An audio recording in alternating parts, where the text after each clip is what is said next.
નમસ્કાર. આજના ITI e learning પ્રોગ્રામમાં આપ સૌનું હાર્દિક સ્વાગત છે.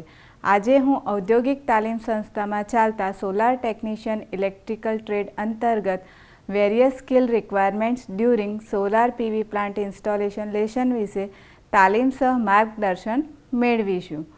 આપણો ટોપિક છે various skill requirements during solar P V plant installation. પણ જ્યારે આપણે સોલાર પીવી પ્લાન્ટ ઇન્સ્ટોલેશનની સ્કિલ્સની વાત કરીએ છીએ તો સૌપ્રથમ આપણને સ્કિલ શું છે એની જાણકારી હોવી જરૂરી છે. તો સ્કિલ એટલે કે કોઈપણ આપણને કાર્ય કરવા જઈ રહ્યા છે તો એ અસરકારક રીતે કરી શકીએ, એટલે કે એ અસરકારક કાર્ય કરવા માટે આપણે તાલીમની જરૂર છે, સાથે સાથે પ્રેક્ટિકલ કાર્ય દ્વારા આપણે મેળવી શકીએ છીએ. દાખલા તરીકે આપણે છે તો કોઈ વાયરનો જોઈન્ટ બનાવવો છે તો વાયર જોઈન્ટ બનાવવા માટે આપણને સૌપ્રથમ તો કે વાયરને ઓળખતા આવડવું જોઈએ કે વાયર કયા પ્રકારનો છે, કેવી રીતનો હોઈ શકે છે, એનું સ્ટ્રક્ચર કેવી રીતનું હોય છે. બીજી વસ્તુ, એને જોઈન્ટ બનાવવા માટે કયા કયા ટૂલ્સની જરૂરિયાત પડશે અને એ ટૂલ્સને ઉપયોગ કરવા માટેની આપણને જાણકારી હોવી જોઈએ. પછી જ આપણે તાલીમ દ્વારા અથવા પ્રેક્ટિકલ દ્વારા આપણે એની સ્કિલ મેળવી શકીએ છીએ. હવે છે આપણને સ્કિલની જરૂરિયાત કેમ પડે છે કે કોઈપણ કાર્યને આપણે અસરકારક રીતે કરવું છે તો એ કાર્યને આપણે વારંવાર કરીને પછી કે અલગ અલગ કાર્ય કરી શકીએ, આપણી ક્ષમતા પ્રમાણે જે કાર્ય કરી શકીએ, જે રિપીટ કરીને કરી શકીએ છીએ, જેના દ્વારા આપણી એફિશિયન્સી વધી શકે છે. અને બીજું કે આપણે કોઈ વારંવાર એકના એક કાર્ય કરીએ છીએ તો એના દ્વારા આપણે કોઈ અંદર થતા કોઈ બી ફોલ્ટને કે ખામી અને સાથે સાથે એનું નિવારણ પણ કરી શકીએ છીએ. તો હવે આપણે છે તો સ્કિલ વિશે જાણ્યું. હવે એના પછી તો આપણે સોલાર પીવી પ્લાન્ટ ઇન્સ્ટોલેશન માટે કયા કયા સ્કિલની જરૂરિયાત પડે છે તો 7 પ્રકારની સ્કિલની જરૂરિયાત પડે છે. તો જે હવે આપણે વિગતવાર શીખીશું. તો સૌ પ્રથમ છે આપણું ઇલેક્ટ્રિકલ કૌશલ્ય. તો ઇલેક્ટ્રિકલ કૌશલ્ય માટે ઇલેક્ટ્રિકલ સ્કિલ જે જરૂરી છે એ તમારે એની અંદર બેઝિક તો આપણને ઇલેક્ટ્રિકલ એન્જિનિયરિંગનું જ્ઞાન હોવું જોઈએ કે એના જે સ્કિલની અંદર જે વપરાય છે શબ્દો જેવા કે વોલ્ટેજ, કરંટ છે, પાવર છે. તો આપણો સોલાર પીવી પ્લાન્ટ છે જે જનરેટ કરે છે ડીસી, તો અને આપણે આપીએ છીએ લોડને જનરલી એસી પાવર આપીએ છીએ. તો એના માટે આપણને સૌ પ્રથમ તો ઇલેક્ટ્રિકલ ટર્મ્સની જે જ્ઞાન હોવું જોઈએ. AC voltage, AC current, DC voltage, DC current, AC power, DC power વિશેનું જ્ઞાન હોવું જોઈએ. પછી એની અંદર જે બી સર્કિટ્સ વપરાય છે, જે બી વાયર્સ વપરાય છે કે એસી માટેના કેબલ્સ અલગ હશે, ડીસી માટેના કેબલ અલગ હશે, કેટલા હોય છે. જેમ કે એસી સપ્લાય હોય 3 ફેઝ સિસ્ટમ હોય તો આપણને 3 વાયર અથવા 4 વાયરની સિસ્ટમ હોઈ શકે, અથવા સિંગલ ફેઝ હોય તો આપણે 2 વાયરનો ઉપયોગ કરી શકીએ છીએ. ડીસી સપ્લાય સિસ્ટમ હોય તો ઓનલી 2 વાયર, જે પોઝિટિવ અને નેગેટિવ ટર્મિનલ્સ છે એના કલર કોડિંગનું પણ સમજ હોવી જોઈએ. સાથે સાથે એની અંદર ડીસી પાવર જનરેટ થઈ રહ્યો છે તો ડીસી પાવર જનરેટ થઈ રહ્યો છે તો અને આપણે એસી આપીએ છીએ તો એની સાથે કમ્પોનન્ટ જેવા કે ઇન્વર્ટર છે, બેટરી છે જે સ્ટોરેજ માટે ઉપયોગમાં લઈએ છીએ, ટ્રાન્સફોર્મર છે, પીવી મોડ્યુલ્સ છે, જે એ બધા આપણે ઇક્વિપમેન્ટ અંદર ઉપયોગ કરીએ છીએ તો એના વિશેની પણ આપણને જાણકારી હોવી જરૂરી છે. હવે નેક્સ્ટ આપણને બેઝિક સિસ્ટમ જાણ્યા પછી પીવી સિસ્ટમ આપણે ડિઝાઇન કરવા જઈ રહ્યા છીએ તો આપણને સૌપ્રથમ તો લોકેશનની સમજ હોવી જોઈએ કે સોલાર પીવી પ્લાન્ટ આપણે ઇન્સ્ટોલ કરી રહ્યા છીએ તો સોલાર પીવી પ્લાન્ટ કઈ જગ્યાએ આપણે ઇન્સ્ટોલ કરવાનો છે. જેમ કે આપણે સોલાર રૂફટોપ પણ કરી શકીએ છીએ. સોલાર રૂફટોપ છે તો આપણે રેસિડેન્શિયલ એરિયામાં, કોમર્શિયલ એરિયામાં કે ઇન્ડસ્ટ્રીયલ એરિયામાં પણ કરી શકીએ છીએ. બીજી વસ્તુ, સોલાર પીવી ફાર્મ પણ બનાવી શકીએ છીએ. સોલાર પીવી ફાર્મ પછી આપણે વોટર રિઝર્વ પર પણ સોલાર સિસ્ટમ લગાડી શકીએ છીએ. અત્યારે સોલાર એગ્રીકલ્ચરની અંદર પણ આપણે સોલાર સિસ્ટમ ડિઝાઇન કરી શકીએ છીએ. તો એ સૌ પ્રથમ તો આપણને લોકેશનની સમજ હોવી જોઈએ. બીજી વસ્તુ, એના પરથી આપણને લોકેશન જાણ્યા પછી આપણને વોટેજની જાણકારી મળશે. ક્યારે? જેને એરિયા કેટલો છે, એરિયા પ્રમાણે આપણને વોટેજની કે કેટલા વોટની આપણે સોલાર સિસ્ટમ ડિઝાઇન કરી શકીએ છીએ. સાથે સાથે આપણે એ સ્કિલ પણ હોવી જરૂરી છે કે અત્યારે આપણે થોડાક એરિયાની અંદર ડિઝાઇન કરી છે, આગળ ભવિષ્યમાં જો કોઈ વાર જરૂરિયાત પડી તો આપણે સોલાર બાજુમાં એક્સટેન્ડ કરી શકીએ છીએ કે એના માટેની પણ આપણી પાસે સ્કિલ હોવી જરૂરી છે. હવે છે એના પછી છે આપણે એરિયાની સ્કિલ થઈ ગયા પછી આપણે એ પ્રમાણેનો જે પીવી મોડ્યુલનો છે ઓરિએન્ટેશન એંગલ સિલેક્ટ કરવો જોઈએ કે જેથી કરીને આપણે મેક્સિમમ પાવર જનરેટ કરી શકીએ એ પ્રમાણેની પણ આપણી પાસે સ્કિલ હોવી જરૂરી છે. બીજી કેસ આપણે એંગલ સેટ કર્યા પછી આપણને જે પાવર જનરેટ થયો છે તો વાયરિંગ અને કેબલિંગ દ્વારા આપણે જે પાવરને ટ્રાન્સફર કરી શકીએ છીએ તો એના માટેનું સ્ટ્રક્ચરનો કેવી રીતે આપણે એને ટ્રાન્સફર કરી શકીએ છીએ વાયરિંગનું અને કેબલિંગનું સ્ટ્રક્ચર ખ્યાલ હોવો જરૂરી છે. પછી આપણે ઇલેક્ટ્રિકલ ઇક્વિપમેન્ટ ઇન્સ્ટોલ કરી રહ્યા છીએ તો આપણને અર્થિંગ પણ જરૂરી છે કારણ કે ઇક્વિપમેન્ટની સેફટી પણ જરૂરી છે. સાથે સાથે આપણે ઇન્સ્ટોલ કરીએ છીએ અને કોઈ વાર ઓપરેશન અને મેન્ટેનન્સ કરી રહ્યા છે કોઈ પણ વ્યક્તિની પણ સેફટીની જરૂરી છે તો દરેક ઇક્વિપ માટે સેફટી જરૂરી છે. એટલા માટે દરેક વસ્તુ માટે અર્થિંગ આપણે કરવું જરૂરી છે. હવે અર્થિંગ માટે એક મુદ્દો એવો છે કે સપોઝ રેસિડેન્શિયલ કે કોમર્શિયલ કે ઇન્ડસ્ટ્રીયલ એરિયા માટે આપણે અર્થિંગ કરી રહ્યા છીએ. ફોર એક્ઝામ્પલ રેસિડેન્શિયલ માટે કોઈ ઘર માટે આપણે સોલાર રૂફટોપ બનાવી રહ્યા છે તો એનું તો અર્થિંગ હશે જ પણ સાથે સાથે આપણે સોલાર પીવી પ્લાન્ટ પણ ઇન્સ્ટોલ કરી રહ્યા છે તો બંનેનું અર્થિંગ અલગ હોવું જરૂરી છે. ઇન કેસ કોઈ વાર પીવી પ્લાન્ટની અંદર ફોલ્ટ થયો તો એની જો સેમ જ અર્થિંગ હશે તો એની નુકસાન જે બીજા ઇક્વિપમેન્ટ લગાડેલા છે ઘરની અંદર તો એને પણ નુકસાન થશે. એટલા માટે આપણે બંનેના અર્થિંગ અલગ અલગ રાખવા જોઈએ એની પણ જાણકારી હોવી જરૂરી છે. પછી એની અંદર લાગતા જંક્શન બોક્સ જે કનેક્શન માટે આપણે જે જંક્શન બોક્સ વાપરીએ છીએ તે મિનિમમ રાખીશું તો એના લીધે શું થશે કે જે બી કમ્પોનન્ટ વપરાય છે બીજી વસ્તુ કે વાયર્સ વપરાય છે કેબલ્સ વપરાય છે તે મિનિમમ લેન્થમાં થઈ જશે પ્લસ કે એનો જે બી કોસ્ટ છે તે પણ ઘટી શકશે. એટલા માટે એ પ્રમાણેની પણ આપણને સ્કિલ હોવી જોઈએ અને એ રીતે આપણે સોલાર સિસ્ટમનું જે વાયરિંગ અને કેબલિંગ છે તે આપણે ડિઝાઇન કરવું જરૂરી છે. હવે ઇલેક્ટ્રિકલ કૌશલ્યની અંદર બીજો પોઈન્ટ એવો છે કે ઓપરેશન અને મેન્ટેનન્સ. જ્યારે આપણો પાવર પ્લાન્ટ ઇન્સ્ટોલ થઈ જાય છે પછી એને રેગ્યુલરલી આપણે મોનિટરિંગ કરવું જરૂરી છે. એટલે કે રેગ્યુલરલી મોનિટરિંગની આપણે અંદર કે ડેટા રેગ્યુલર મોનિટર કરવા પડે જેવા કે વોલ્ટેજ છે કરંટ છે પાવર કેટલો જનરેટ થઈ રહ્યો છે એના માટેના કયા અવર્સની અંદર કેટલો પાવર જનરેટ થયો છે કે સૂર્યની ઉર્જા કેવી રીતે પીવી મોડ્યુલ પર પડી રહી છે એના પરથી આપણે છે સિસ્ટમનું પરફોર્મન્સ મોનિટરિંગ કરવાની સ્કિલ હોવી જરૂરી છે. પછી કોઈ વાર વેધર કન્ડિશન ખરાબ થઈ એટલે કે ક્લાઇમેટ ચેન્જ થયો જેમ કે વરસાદી વાતાવરણ છે તો વરસાદ પડે છે અથવા કોઈ વાર વાવાઝોડું આવે છે તો એ પ્લેટ્સને ડેમેજ પણ કરી શકે છે. એટલા માટે પ્લેટ્સને ડેમેજ થાય તો આપણે ફોલ્ટ ડિટેક્શન કરવાની સ્કિલ હોવી જોઈએ. બીજી વસ્તુ કે એક્સિડન્ટ થાય છે કે અથવા તો કોઈ શોર્ટ સર્કિટ થાય છે તો કેબલ્સની અંદર કે કોઈ ઇક્વિપમેન્ટની અંદર તો એ ફોલ્ટ ડિટેક્શન કરવાની અને એની જે એરર થાય છે કોઈ મીટરની અંદર તો એ આપણને સોલ્વ કરવાની સ્કિલ હોવી જરૂરી છે. હવે આપણે કોઈ પણ સિસ્ટમ ઇન્સ્ટોલ કરી છે તો એને રેગ્યુલરલી મેન્ટેન કરવી જરૂરી છે. તો એના માટે રેગ્યુલરલી આપણે છે તો પીવી મોડ્યુલ છે તો એનું ક્લિનિંગ થવું જરૂરી છે. કારણ કે જો સપોઝ એના પર કોઈ બી ડસ્ટિંગ કે કોઈ વસ્તુ પડેલી હશે તો એનાથી આપણે મેક્સિમમ જે પાવર જનરેટ થવો જોઈએ એ જનરેટ થતો નથી. એટલા માટે આપણે એનું ક્લિનિંગ જરૂરી છે. પછી જેટલા બી ઇક્વિપમેન્ટ અને કમ્પોનન્ટ લગાડેલા છે એના રૂટીન ટેસ્ટ આપણે રેગ્યુલરલી કરવા જોઈએ જેમ કે ટર્મિનલ ટેસ્ટિંગ છે રેઝિસ્ટન્સ ટેસ્ટિંગ છે અર્થ રેઝિસ્ટન્સ ટેસ્ટિંગ આપણે રૂટીન ટેસ્ટ જેવા કે કરવાની સ્કિલ હોવી જરૂરી છે. ઇલેક્ટ્રિકલ સિસ્ટમની અંદર બીજો પોઈન્ટ એવો છે કે એનર્જી સ્ટોરેજ સિસ્ટમ. તો એનર્જી સ્ટોરેજ સિસ્ટમ વિશેની પણ આપણને ખ્યાલ હોવો જોઈએ. જે પીવી પ્લાન્ટ ઇન્સ્ટોલ કરી રહ્યા છે કે ઘણા બધા પ્રકારના પીવી પ્લાન્ટ્સ હોઈ શકે છે તો આપણી ઓનલાઈન અને ઓફલાઈન સ્ટોરેજ સિસ્ટમ હોઈ શકે છે.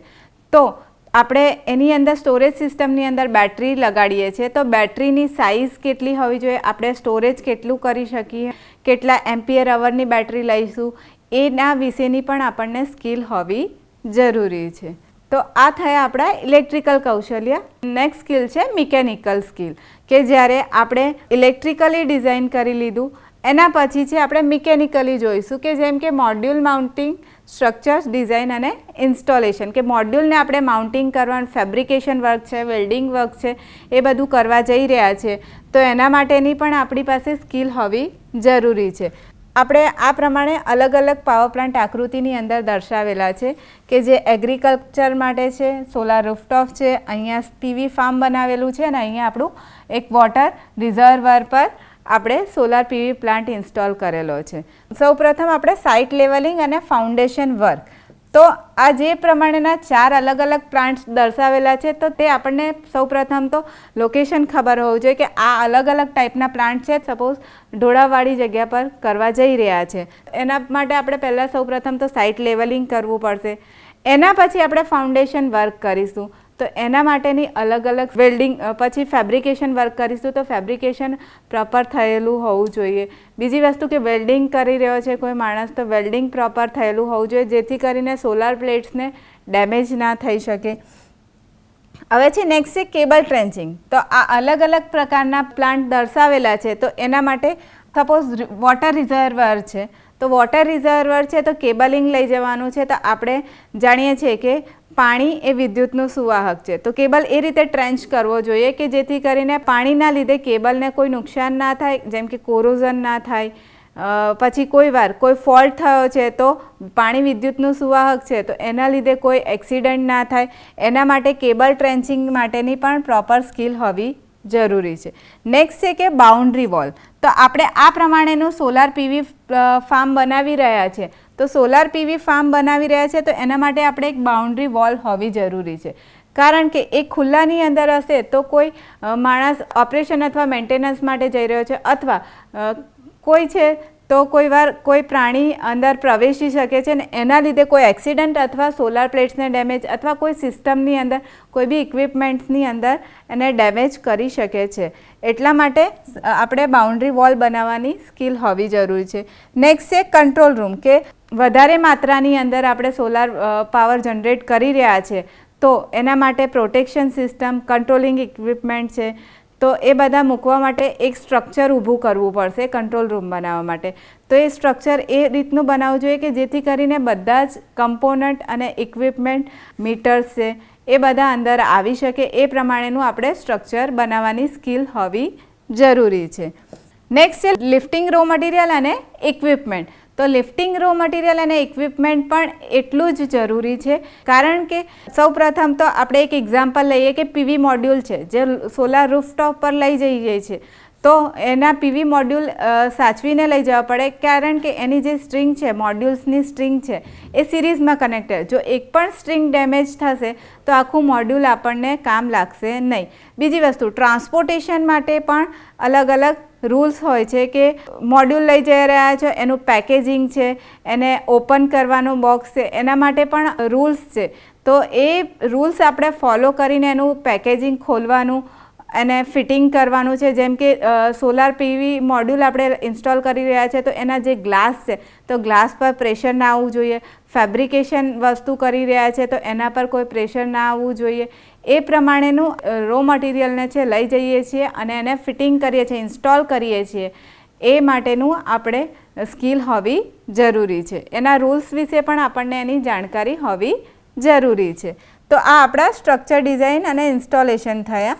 હવે નેક્સ્ટ છે કે આપણે જ્યારે ઇન્સ્ટોલ કરી રહ્યા છે ત્યારે આપણને ટૂલ્સ હેન્ડલિંગની સ્કિલ હોવી જરૂરી છે કે જે અહીંયા દર્શાવેલા છે જે ટૂલ્સ. તો એ ટૂલ્સને આપણે કેવી રીતે, જેમ કે ફોર એક્ઝામ્પલ આપણે છે લઈએ કે એક ડ્રિલ મશીન લઈએ અથવા તો વેલ્ડિંગ મશીન લઈએ વેલ્ડિંગ કરવા માટે, ફેબ્રિકેશન માટે જે બી ટૂલ્સ યુઝ કરીએ છીએ, કટિંગ માટે ટૂલ્સ યુઝ કરીએ તો એનો જે અલાઇનમેન્ટથી પકડવાનું હોય છે, ડ્રિલિંગ કરતા હોય તો ડ્રિલિંગનું પણ પ્રોપર અલાઇનમેન્ટ કરવાની સ્કિલ હોવી જરૂરી છે. તો જેટલા બી ટૂલ્સ અને ઇક્વિપમેન્ટ વાપરીએ છીએ આપણે ઇન્સ્ટોલેશન માટે તો એ ઇન્સ્ટોલેશન માટેની સ્કિલ હોવી જરૂરી છે. હવે નેક્સ્ટ છે આપણું પ્રોજેક્ટ મેનેજમેન્ટ, કે અગાઉ આપણે ઇલેક્ટ્રિકલ વિશે શીખી ગયા, પછી એના પછી મિકેનિકલ અને સિવિલ માટેનું સ્કિલ શીખ્યા. હવે છે જે મેઇન છે તે પ્રોજેક્ટ મેનેજમેન્ટ સ્કિલ છે. તો પ્રોજેક્ટ મેનેજમેન્ટ સ્કિલ એટલે કે શું, કે આપણે પીવી પ્લાન્ટ ઇન્સ્ટોલ કરવા જઈ રહ્યા છે તો પીવી પ્લાન્ટ ઇન્સ્ટોલેશન માટે સૌપ્રથમ તો આપણે આયોજન કરીએ, જે લોકેશનની જાણકારી મેળવી છે. પછી આપણને કઈ કઈ વસ્તુની જરૂરિયાત, કયા રો મટીરિયલ છે, ઇક્વિપમેન્ટ્સની જરૂરિયાત પડશે તે એ બધા માટે આપણે એક પ્રોપર ચેકલિસ્ટ બનાવવું પડશે. હવે માર્કેટની અંદર ઘણા બધા વેન્ડર્સ અવેલેબલ છે તો એના પાસેથી આપણે આપણું જે લિસ્ટ છે એ મુજબની વસ્તુઓ આપણે સાથે સાથે ક્વોલિટી એટલે કે ઊંચી ગુણવત્તાવાળી વસ્તુ અને આપણે એનું કોસ્ટ એનાલિસિસ કરીને આપણે વસ્તુને ખરીદી કરી શકીએ, જેથી કરીને આપણને ફાઇનાન્શિયલી બેનિફિટ મળે, સાથે સાથે ઊંચી ગુણવત્તાવાળી વસ્તુઓ આપણે મેળવી શકીએ અને એ પ્લાન્ટની અંદર ઇન્સ્ટોલ કરી શકીએ. એના માટેની પણ આપણને સ્કિલ હોવી જરૂરી છે. બીજી વસ્તુ, જ્યારે આપણે કોઈ પણ વસ્તુની ખરીદી કરીએ છીએ તો એના માટેના રૂલ્સ અને કમ્પ્લાયન્સની ખ્યાલ હોવો જોઈએ. જેમ કે સોલાર રૂફટોપ સિસ્ટમ માટેના ઘણા બધા આઈસી અને આઈએસ અને ઈએનના રૂલ્સ છે. જેમ કે આપણું પીવી મોડ્યુલ છે તો એના માટેના આટલા રૂલ્સ છે. ફોર એક્ઝામ્પલ આપણે લઈએ કે આઈસી 61215/IS14216 કે જે crystalline silicon P V module design qualification અને ટાઈપના એપ્રુવલ સંબંધિત આઈએસ રૂલ છે. એટલે જ્યારે આપણે છે એની ડિઝાઇન કરતા હોય અને કેવા ટાઈપનું પીવી મોડ્યુલ લેવું જોઈએ એના માટેનો આ આઈસી 61215 અથવા IS14216 નામનો સ્ટાન્ડર્ડ ધ્યાનમાં રાખવો જરૂરી છે. આ આપણા પીવી મોડ્યુલ માટેના સ્ટાન્ડર્ડ થયા. હવે નેક્સ્ટ છે સોલાર પીવી ઇન્વર્ટર્સ માટેના સ્ટાન્ડર્ડ છે. એના પછી fuse, cable, lightning arrester, junction box અને એનર્જી મીટર માઉન્ટિંગ સ્ટ્રક્ચર માટેના સ્ટાન્ડર્ડ છે, જે આપણે ધ્યાનમાં રાખવા જરૂરી છે ઇન્સ્ટોલેશન દરમિયાન. એના માટેની પણ આપણી પાસે સ્કિલ હોવી જરૂરી છે. હવે બીજું કૌશલ્ય છે સેફટી અને નિયમનકારી કૌશલ્ય. જ્યારે આપણે પ્લાન્ટ ઇન્સ્ટોલ કરી રહ્યા છીએ, સાથે સાથે ઓપરેશન અને મેન્ટેનન્સ કરી રહ્યા છે, તો એના માટે સૌપ્રથમ તો સેફટી ઇમ્પોર્ટન્ટ છે. સેફટી માટેના ઇક્વિપમેન્ટ મતલબ કે પહેરેલા હોવા જોઈએ. જેમ કે કોઈ ફેબ્રિકેશન વર્ક ચાલતું હોય અથવા વેલ્ડિંગ વર્ક ચાલતું હોય તો સેફટી ગ્લવ્સ છે, સેફટી ગોગલ્સ પહેરેલા હોવા જોઈએ. કોઈ જગ્યાએ ઇલેક્ટ્રિકલ વાયરિંગ ચાલતું હોય, પીપી કિટની અંદર રબર ગ્લવ્સ છે, હેલ્મેટ પહેરેલું હોવું જોઈએ. પછી કોઈ હાઇટ પર કાર્ય કરવાનું હોય તો એના માટે છે તો આપણે સેફટી બેલ્ટ પહેરેલો હોવો જોઈએ. એટલા માટે સેફટી સૌપ્રથમ જરૂરી છે. એટલે કોઈ પણ કાર્ય કરતા મિકેનિકલ, ઇલેક્ટ્રિકલ કે સિવિલ વર્ક કરતા હોય એ દરમિયાન આપણે પીપીઈ કિટ પહેરેલી હોવી જરૂરી છે. હવે બીજો પોઈન્ટ છે કે આપણે ઓપરેશન અને મેન્ટેનન્સ કરતા હોય ત્યારે એ દરમિયાન આપણી પાસે આ રીતનું લોકઆઉટ અને ટેગઆઉટ નામનું યુઝ કરવાની સ્કિલ હોવી જોઈએ કે જ્યારે કોઈ પર્સન મેન્ટેનન્સ કરવા માટે ગયો છે તો ડુ નોટ ઓપરેટ એવું આપણે લોક યુઝ કરી શકીએ, ડુ નોટ સ્ટાર્ટ એવું યુઝ કરી શકીએ કે ડુ નોટ એનર્જાઇઝ. જેમ કે લાઈવ ઇલેક્ટ્રિકલ પાર્ટની અંદર આપણે જ્યારે મેન્ટેનન્સ કરવા જઈ રહ્યા છે તો આ પ્રમાણેનું આપણે ટેગ મારેલું હોય તો કોઈ માણસ સાઇટ પર કામ કરી રહ્યો છે અને કંટ્રોલ રૂમની અંદર આ રીતનું ટેગ મારેલું હોય તો એ લાઇન પર માણસ ચાલુ કરે નહીં, જેથી કરીને એ વ્યક્તિને નુકસાન થાય નહીં. એટલે આ પ્રમાણેના લોગઆઉટ અને ટેગઆઉટ માટેની પણ જાણકારી હોવી જરૂરી છે ઓપરેશન અને મેન્ટેનન્સ દરમિયાન. બીજી વસ્તુ, જ્યારે આપણે સોલાર પીવી પ્લાન્ટ ઇન્સ્ટોલ કરી રહ્યા છીએ ત્યારે અથવા ઓપરેશન અને મેન્ટેનન્સ દરમિયાન આપણને જે અગ્નિ સુરક્ષા અને પ્રાથમિક સારવારની પણ જાણકારી હોવી જરૂરી છે. કારણ કે બેઝિક સપોઝ કોઈ જગ્યાએ આગ લાગી છે તો એના માટેના જે ઇક્વિપમેન્ટ છે જેમ કે ફાયર એક્સટિંગ્યુશર છે, ફાયર બકેટ છે, એ બધા જે બી ઇક્વિપમેન્ટ વપરાય છે તો એ ફાયર સેફટી માટેના, તો એને આપણને યુઝ કરવાની સ્કિલ હોવી જોઈએ કે એટ ઇન્સ્ટન્ટ આપણે એને સોલ્વ કરી શકીએ છીએ. બીજી વસ્તુ કે સપોઝ એક્સિડન્ટ થાય છે ઇન્સ્ટોલેશન દરમિયાન અથવા તો ઓપરેશન અને મેન્ટેનન્સ દરમિયાન, તો એને ફર્સ્ટ એડ બોક્સ વિશેની જે પણ માણસ કાર્ય કરી રહ્યો છે તો એની જાણકારી હોવી જરૂરી છે કે સૌપ્રથમ પ્રાથમિક સારવાર શું આપવી જોઈએ. કે આપણે electrical, mechanical, civil, project management જોયું, એના પછી સેફટી વિશે જોયું.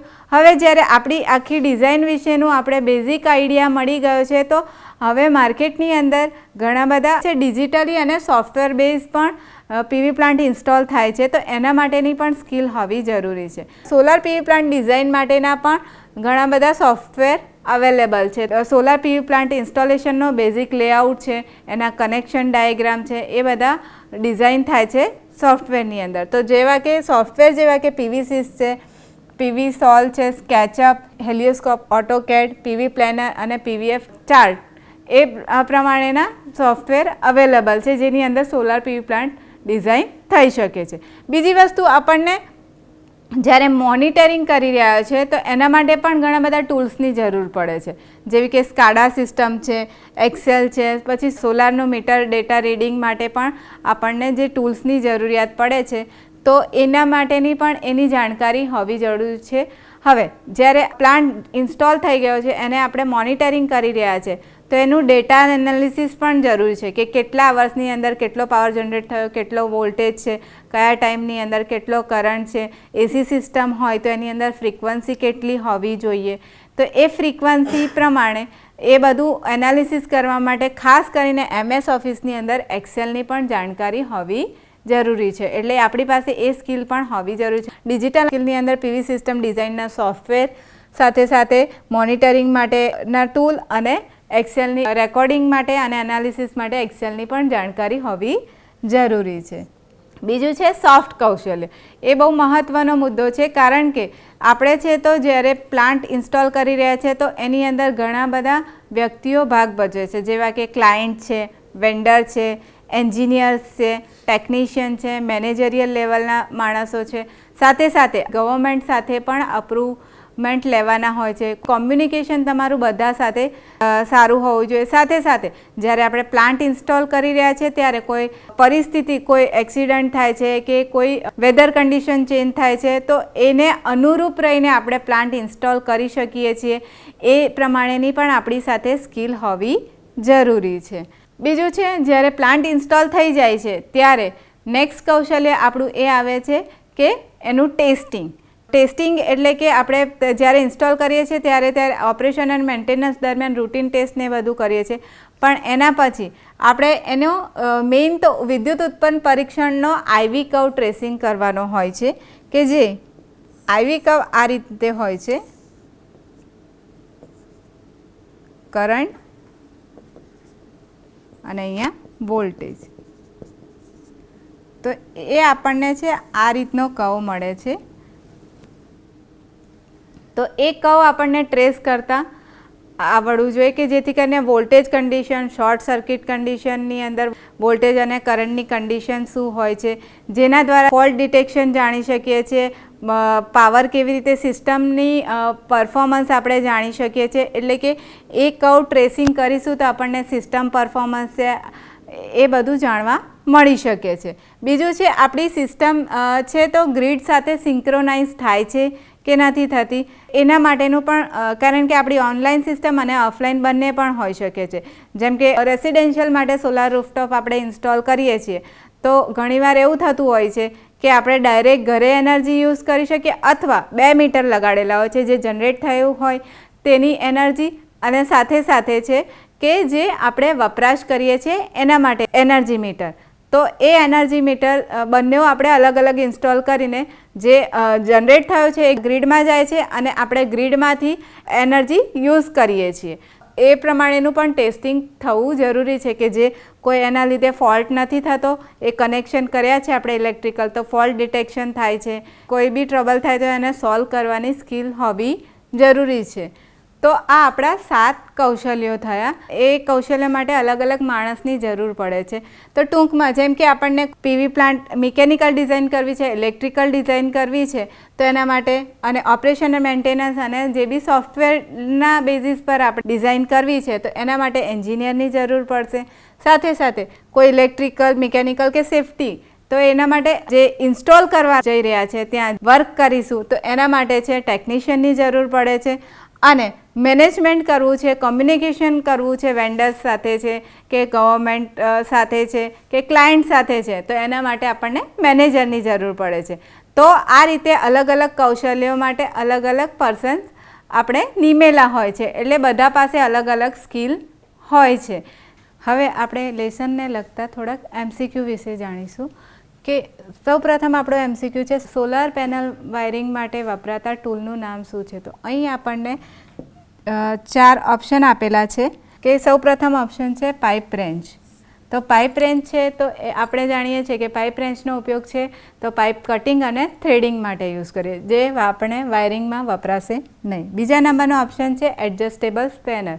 તો એ આપણે એડજસ્ટેબલ સ્પેનર છે નટ બોલ્ટને ટાઈટ અને લૂઝ કરવા માટે યુઝ કરીએ છીએ, જે વાયરિંગ માટે વપરાશે નહીં. MC4 માટેનું અનલોકિંગ ટૂલ છે જે આપણે વાયરિંગની અંદર વાપરીએ છીએ. અને ચોથા નંબરનો છે તો હેક્ઝોફ્રેમ, એટલે કે હેક્ઝોફ્રેમ એ છે આપણે કટિંગ માટે યુઝ કરીએ છીએ. તો આપણો જવાબ થશે MC4 માટેનું અનલોકિંગ ટૂલ. હવે આપણે બીજા નંબરનો MCQ જોઈશું કે બીજા નંબરનો MCQ છે કનેક્ટર, સ્વિચ, AC/DC સર્કિટ બ્રેકરની જનરલ સેફટી માટે કયો સ્ટાન્ડર્ડ વપરાય છે. તો અહીંયા આપણને ઓપ્શનની અંદર 4 ઓપ્શન આપેલા છે. તો સૌ પ્રથમ છે સ્ટાન્ડર્ડ IS/IEC 60947 જે કનેક્ટર, સ્વિચ અને AC/DC સર્કિટ બ્રેકરની જનરલ સેફટી માટે વપરાય છે. બીજા નંબરનો સ્ટાન્ડર્ડ છે EN 50530 જે PV ઇન્વર્ટરની ઓવરઓલ એફિશિયન્સી માટેનો છે. ત્રીજા નંબરનો ઓપ્શન છે IC 60529 જંક્શન બોક્સના અથવા ટર્મિનલ બોક્સના IP પ્રોટેક્શન સિસ્ટમ સંબંધિતનો રૂલ છે. અને ઓપ્શન ડી છે IC IS 61683 કે જે PV સિસ્ટમની એફિશિયન્સી માટેનો સ્ટાન્ડર્ડ છે. તો આપણો જવાબ થશે IS/IEC 60947. ત્રીજા નંબરનો MCQ લઈએ કે સોલાર PV પ્લાન્ટમાં કઈ જગ્યાએ અર્થિંગ કરવામાં આવે છે. તો PV પ્લાન્ટમાં આપણને ધ્યાન છે કે જે જગ્યાએ ઇલેક્ટ્રિકલ કમ્પોનન્ટ લગાડેલા છે તે જગ્યાએ આપણે દરેક જગ્યાએ અર્થિંગ કરીએ છીએ. તો અહીંયા આપણને ઓપ્શન આપેલા છે DC સાઈડ, જે સાઈડ આપણે પાવર જનરેટ થઈ રહ્યો છે. બીજું છે AC સાઈડ, ત્રીજા નંબરનું છે LA સાઈડ અને ચોથા નંબરનું છે ઉપરના તમામ. એટલે આ 3 ઓપ્શનની અંદર આપણે અર્થિંગ કરવામાં આવે છે એટલે આપણો જવાબ થશે ઉપરના તમામ. આપણે ચોથા નંબરનો MCQ જોઈશું કે ચોથા નંબરના MCQની અંદર સોલાર PV પ્લાન્ટમાં energy generation versus full day અવર્સનો કર્વ કેવા શેપનો હોય છે. તો એની અંદર આ ક્વેશ્ચનની અંદર આપણા 4 ઓપ્શન છે, અલગ અલગ પ્રકારના કર્વ છે. તો એમાં સૌ પ્રથમ છે બેલ ટાઈપનો કર્વ. તો બેલ ટાઈપનો કર્વ આ રીતનો હોય છે. ઓપ્શન બી છે લિનિયર ટાઈપ કર્વ. તો લિનિયર ટાઈપનો કર્વ આ રીતે હોય છે. ત્રીજા નંબરનો ઓપ્શન છે પેરાબોલિક કર્વ. તો પેરાબોલિક કર્વ આપણો આ રીતે હોય છે. અને ચોથા નંબરનો છે સ્ક્વેર કર્વ. તો આ રીતનો સ્ક્વેર કર્વ હોય છે. તો એક્સ એક્સિસ પર આપણે અવર્સ લઈએ છીએ અને વાય એક્સિસ પર છે આપણે છે તો એનર્જી જનરેશન